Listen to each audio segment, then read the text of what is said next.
একটা দলের মহাসচিব যদি বলেন আমরা শরিয়া মানি না, ইসলামী শরিয়ার ভিত্তিতে দেশ পরিচালনা আমরা বিশ্বাস করি না, ওই দলের ভিত্তিতে যদি কেউ সমর্থন প্রয়োগ করে আর সে সারা দিনটা নামাজ পড়ে, তার ইবাদত কি কবুল হবে?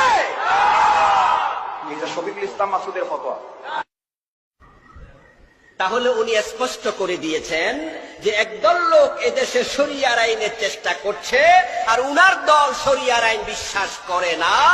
এরপরেও যারা ওদের দলে ভোট দেবে, কর্মী হবে, সাপোর্ট করবে, হাসরের ময়দানে এ নেতার দোষ দেওয়ার কোন সুযোগও তারা পাবে না। নেতা বলবে আমি তো আগে ক্লিয়ার করে দিয়েছি।